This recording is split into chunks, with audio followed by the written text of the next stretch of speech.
Respect for Love. That is a huge song because it hits right to the point, and I think Ted did one of the best jobs on that song. He kind of resurrected it and gave it power and made it profound because it deserves to be, you know.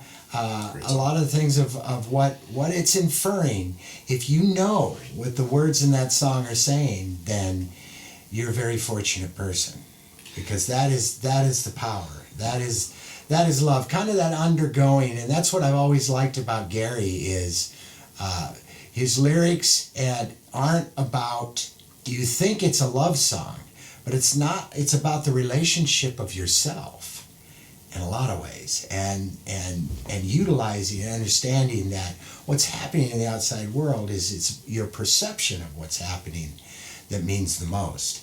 And there's a lot of power in that, you know. There's an old expression of don't allow people, places, and things to rent space in your head. That's used in some other avenues, but there's a lot of strength in that. And a lot of these lyrics are pertaining to that, is that awakening of being able to understand that you're manifesting something out here, you know, and it's coming from that cognition that's happening on the inside, you know. And there's that going to the far-flung vectors of Nardon. And the music, it takes a great musical landscape to be able to convey something like that indirectly, because of course we know those are not blatant statements that you can direct towards somebody and say, see this, you know. But indirectly, I like to think that that's kind of what Origins is doing, is to break open your mind a little bit, you know, and think a little bit something bigger, you know, indirectly, internally, to kind of have your own little homeostasis moment. And you know, the other thing, if I'll go back to some of the production, some of the instrumentation that was used in this, Alan's playing drums, Steve's playing bass. So on all these tracks on Origins, it's Steve Boyce playing bass. He's doing backup vocals. I think he's doing some bass pedals. He and I think traded off on bass pedals. And Steve played acoustic guitar on Love Will Always Return, and he played the acoustic guitar on Black Rose. I played the acoustic guitar on the other ones, and I played all the electric guitars and all the keyboards on all of these. Now, what's so great about Respect for Love is it started off as very much an acoustic guitar piece, so the rough tracks were all acoustic guitar. This is a majestic song, and so it starts off with Kevin and a string trio with a section behind it. So it's got this very much concert hall feeling, starting off with majestic, noble, beautiful strings that are designed to hit your heart in the way that this song deserves, the underlying message here. From there, you've got, you know, some decent acoustic. There's mandolins in there. There's a nice Telecaster in there, and it kind of goes through this nice little progression with Hammond organ, and very much of a 70s, and in some ways it almost reminded me of a 10,000 Maniacs feel. With Natalie Marchand. Nice break in the center with some fantastic vocals, with Rick Hogan adding into Steve and to Kevin.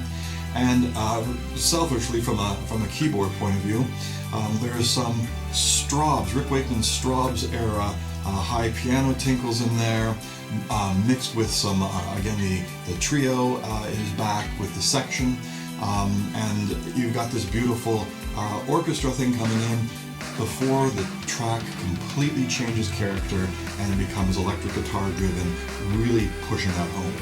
Alan really steps up the rhythm section, makes it much more driving. It required having this really great guitar section with great rhythms and a call and answer that went on with Kevin's vocal. So every time he's talking about, what is it Angels? There's a high guitar part that is the angel coming back in. So you've got this play back and forth with the instruments absolutely engaged and tracking to the lyrics. So to me, speaking as a production and a player, keyboard and guitar player, those are the things that are exciting to me. And I think that reflects quite well with Kevin's excitement for these wonderful lyrics that were written by Currie. Mm-hmm. It did, and you know, once again, it reminds me when you bring up Steve Boyce. Steve Boyce has always been the integral. He's another one of he's the foundation. He was a foundation piece, and definitely through this whole inception, I wouldn't know Ted Stockwell if it wasn't through Steve Boyce, because Steve Boyce has been a Northwest literal icon out here in a lot of ways, in a lot of varieties of music, in all facets of it, besides being just a phenomenal player. You know, it's been an interesting thing, and I think Origins has a capability of just opening up something that people may not have known they wanted to look at. And I think the music invokes that. You know, basically, Stockwell, once again, that diligence, has sat down and taken this stuff and, you know, all the tracks that were done and built it and fine-tuned it to where it does. It hits, it still has a raw energy to where it doesn't just sound fabricated, you know, which is what you never want.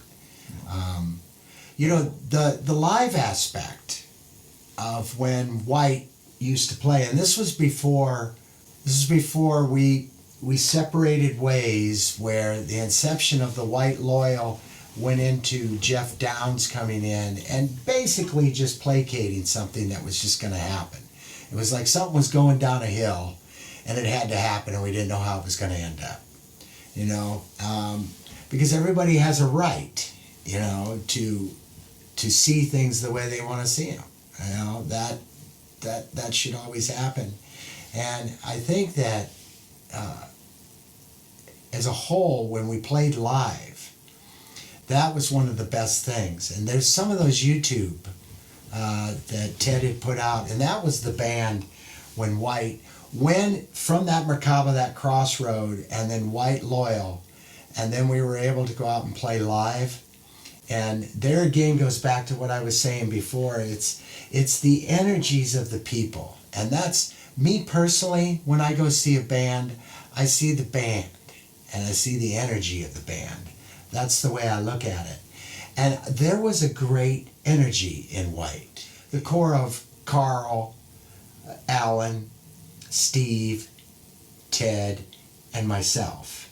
You know, that will still stick out as that was that entity of White to me. And it was the energy of those people and where we were at that time.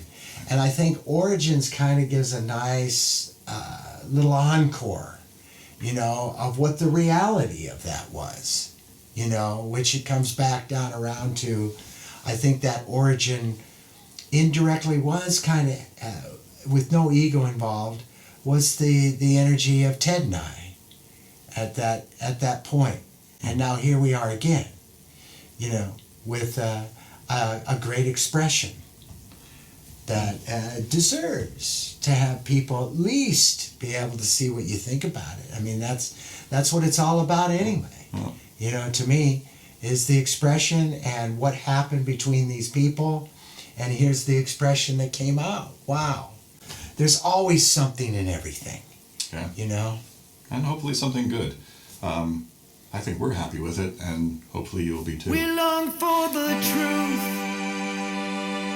We long for wholeness.